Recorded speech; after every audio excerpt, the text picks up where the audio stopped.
Hi, it's Jonathan. I'm in our Dumbo, Brooklyn showroom, and I would like to introduce the newest member of the OMA family, the OMA speaker family, which is the museum speakers, or the museum speaker, and there's two of them, obviously. It's a pair, like all of our speakers. And it's a really, really interesting story how these came into being, and the name is part of that story. But before I launch into that, it's interesting. It's interesting to me. I was like, when did we come out with the last OMA speaker?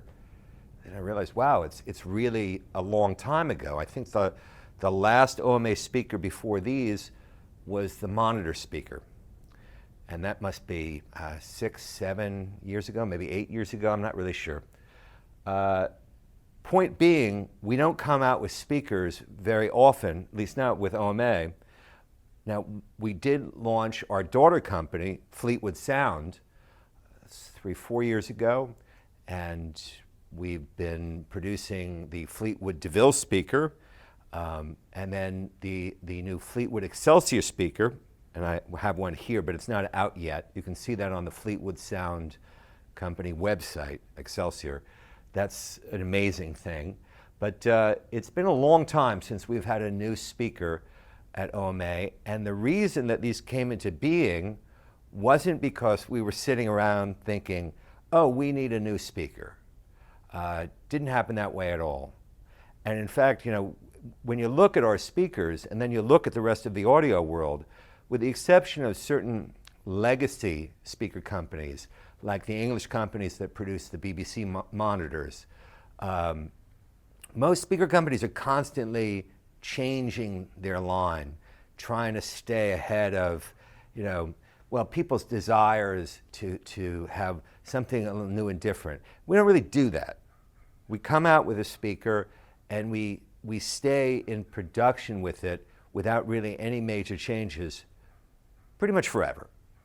The drivers are often upgraded because new ones become available that may do what we want better than the original drivers. The original drivers are not available anymore. That's one change. The Monarch speaker, and I point that out because the horn is interesting. We developed that horn after the original Monarch speaker, and then we included it, so that's in a version 2. But we're very classicist in the sense that, we see these designs as classics. And since sound doesn't change, right, sound waves will be sound waves until the end of the universe as we know it, because it's physics. Can't change light, can't change those sound waves. So there's not really any reason to be constantly changing our speakers to refresh them, because if you get a design right in the first place, you don't need to go and fuck with it over and over again.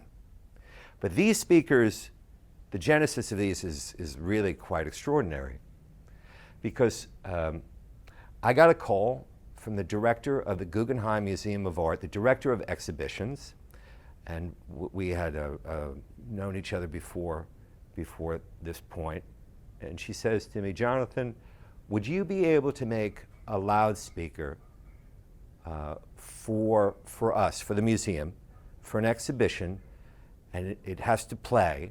And basically, they said, we want to turn the inside of the Guggenheim Museum of Art into a sonic sculpture.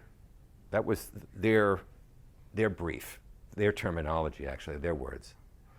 And since the Guggenheim is this Frank Lloyd Wright masterpiece for architecture with this spiraling internal cavity, and it has acoustics that really imagine, a medieval cathedral that's been, turned on itself like some kind of nautilus shell, and you get the idea of the acoustic challenge. It's extremely reverberant space.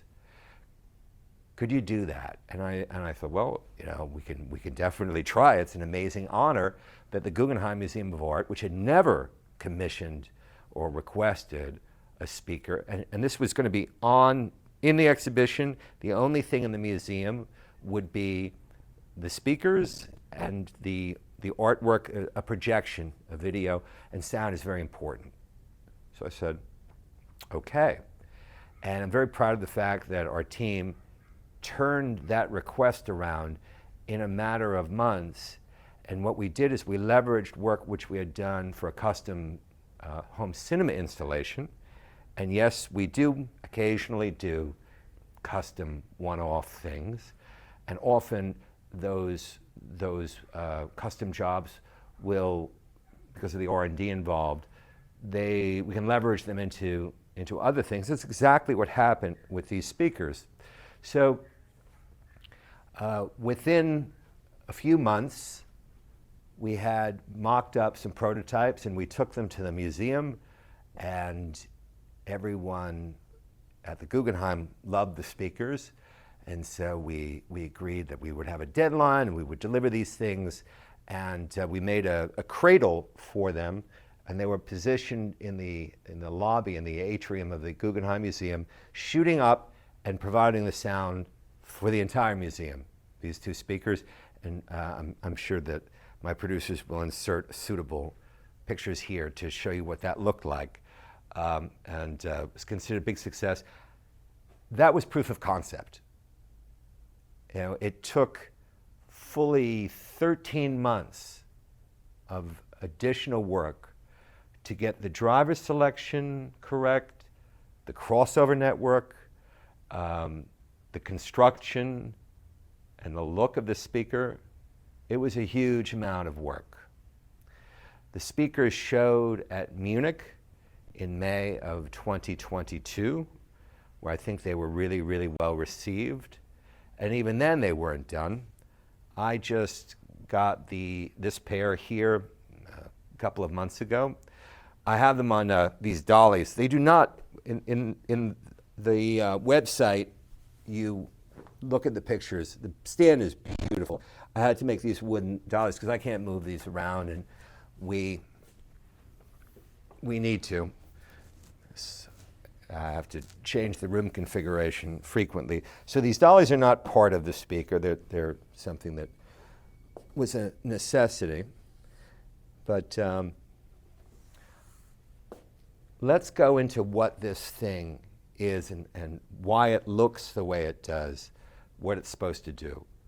And it really is a departure from how we've been making speakers, in the sense that when you look at OMA speakers, for the most part, the Ironic is, for example, totally an outlier, but they tend to have a horn, horn free and proud of the bass enclosures. That's the case with the Imperia, with the Monarch, with the AC1s, and with the Mini. It's not the case with the Monitor, but and here we wanted and needed to have everything as compact as possible. And that turned out to be a very good thing for creating a very different speaker in the OMA lineup, because with all of the drivers so close to each other, you start to approach what is called a point source architecture for the transducers. What does that mean? So when sound comes out of me and you're hearing it, it's going to come out of that. This is the source, right? There's not like a bunch of mouths. But when my mouth sound comes out of a multi-way speaker system, the crossover network divides the low frequencies from the high frequencies and the mids, and sends these parts of what I'm saying to you, it sends them to the different drivers. They each do their job, and they send that out to you, and you hear it. Now, if those drivers are very far apart, they don't coalesce as a believable Jonathan's voice. They sound like, this is amorphous sort of. Actually, they sound like what people associate audio today with, which is sort of incoherent, not very incisive or impactful. When you get to a true point source, you have a kind of coherency to the signal, to the sound, that's very believable. And also, if you're into imaging, the imaging is just extraordinary. And already our horns are about as good a stereo imaging device as there is in hi-fi because they have constant directivity. Get to that in a minute. So there's a lot packed into this speaker. There's 2 woofers on either side of this horn, and they're angled like this. So, because otherwise the enclosure would be bigger. That angling is also acoustically beneficial because the time alignment of the voice coil on the woofers is more coherent than if they were positioned like most other loudspeakers would be done. 215s is very, very unusual for hi-fi. Let's talk about that for a little bit. When the Monarch came out, I didn't even know of another speaker company in the high-end world that was using 2 15-inch woofers. 2 15-inch woofers was classic for PA in the 60s and 70s, maybe in the 80s. You got a huge amount of slam. There wasn't a lot of power available at that time, like there is today with Class D. You can have 10,000 watts in one small amp. So Altec, JBL, companies like this, Clare Brothers, would use 2 15s because they were trying to get the maximum bass output. Since audio really is a lot about power, we'll talk about that in a minute too, like there's never enough power in audio. It's one of the big problems with audio is like, how do we get the most sound out of the power that we have? 2 15s were a great way to maximize, for many, many years, to maximize the bass output in a reasonable package. But those were PA speakers or cinema speakers. They were not home hi-fi speakers. To even have 1 15 in a home hi-fi speaker was a big deal. I think there are some companies now that may be doing 2 15s, but they're not many. I don't know whether they're doing ultra-high efficiency 15s. These 15s are extremely efficient, but we went with a sealed enclosure, which is actually what we did with our mini sub. And this, in this enclosure are 2 amps, which are our own designs. They're solid state plate amps, which put a lot of power into each one of these woofers. The lower woofer is the lower bass, and the upper woofer is the upper bass. They are not the same woofer. The lower woofer has a 500 watt, well, they both have 500 watt amps on them. So you plug this into the wall, into power, and here's your speaker cables.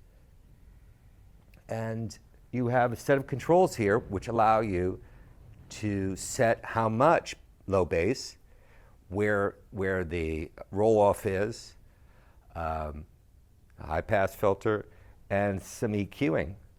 So you have a lot of control. The upper woofer is set at the factory. It is not user controllable. That would make things too complicated. So what this gets you is an enormous amount of incredibly good tight bass in a really small package still with ultra high efficiency, even though it's a sealed enclosure. Normally you use bass reflex to keep the efficiency highest. We've done with most of our other speakers, not here, because having the 2 woofers be actively amplified gives us all this cool leeway in our acoustic engineering design world to create, well, it's a very creative solution to a problem. I don't know of any speaker company or any speaker that's taken this approach. And why that's interesting in the real world as opposed to just abstract is this. People constantly ask me, will this speaker that you have work with my 2 watt amp or 5 watt amp or 10 watt amp? Because why are they using a 2 watt amp? You know, Single-ended triode tube amps, these are low-power tube amps, which you might, if you have solid-state amps, you're like, come on, that's a joke, right? A 2-watt amp? Well, a 2-watt amp sounds unbelievably beautiful. But of course, it's only 2 watts, so you have to have a super efficient speaker. And you're never going to get like bass slam out of that, no matter what. I don't care what speaker you have. Until this. Because with this, you will get huge bass slam. We're running this with our parallax amp, which is 2.5 watts. Because you've got a 500-watt amp on the low and the upper bass. So all the power is being generated there. The tube amp is just telling it what to do. And then the tube amp is driving the mid and high. I'll get to that in a second. So what you have is this ultra tight, impactful bass in a very small package, time-aligned, and the freedom to really run any amp that you could possibly think of with this. So you could run a 1,000-watt amp with this, or a 1 or 2 watt amp with this. The horn, and you can see it's made out of solid 1-inch thick torrefied Pennsylvania ash. And this is phenolic, and this is phenolic. I'll talk about that in a second. So this is the stadium horn design that Bill Woods created for us. And we lost Bill 2 years, a bit more than 2 years ago. Bless him. If it wasn't for Bill, I would never have created OMA. And this is sort of the crowning achievement of his horn career. First, we used it with the Monarch in a larger metal version. But this horn is so incredibly well designed in terms of its directivity, its sound quality. It's absolutely a remarkable thing. And what's inside of it is also very significant because it's a coaxial compression driver.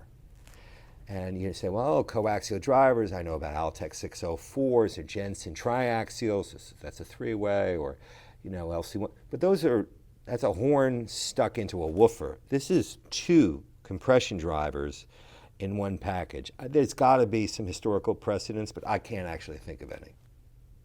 And this is a new driver, which has also diaphragm materials that are good sounding as opposed to things like titanium, which I don't like at all.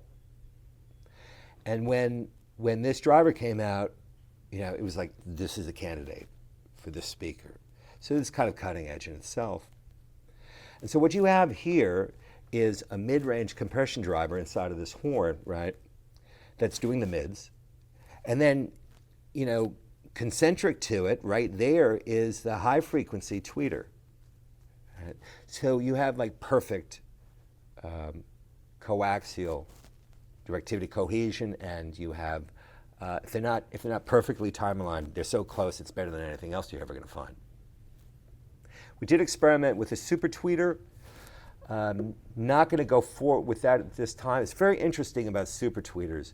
They were a big thing in, I guess, the late 70s, 80s. There's virtually no one who makes super tweeters anymore.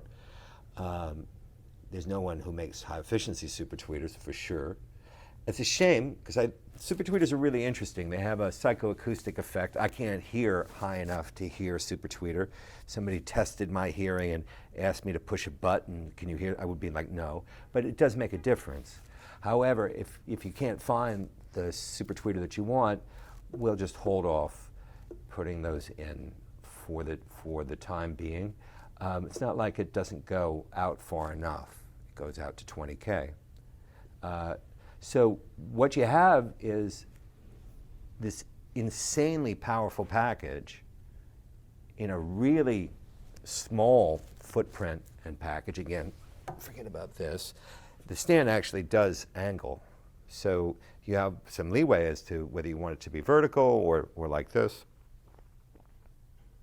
The grill and the stand really a work of art from our designer, David D'Imperio. Once again, thank you, David. Unbelievable job on this. These are made of individual slats of paper phenolic, which is a green sustainable material that we get from a company in Oregon, and very well damped so that they don't resonate. Very hard and expensive material. The back of the speaker is also phenolic, and the front section is also phenolic.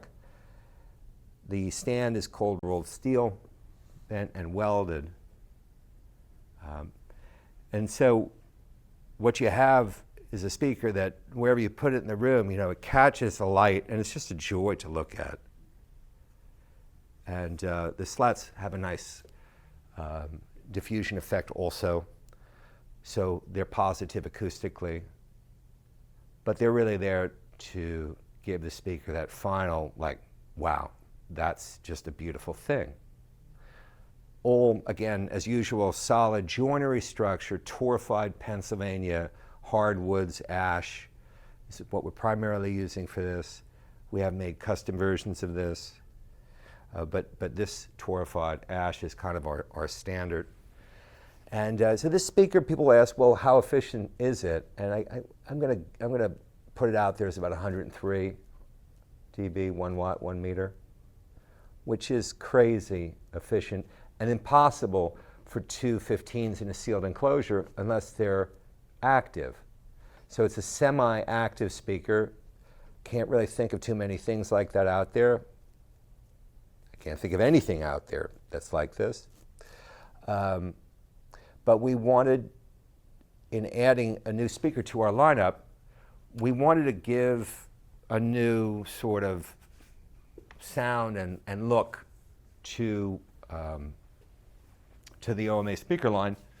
And I think that this is really what people have been waiting for without even knowing that they were waiting.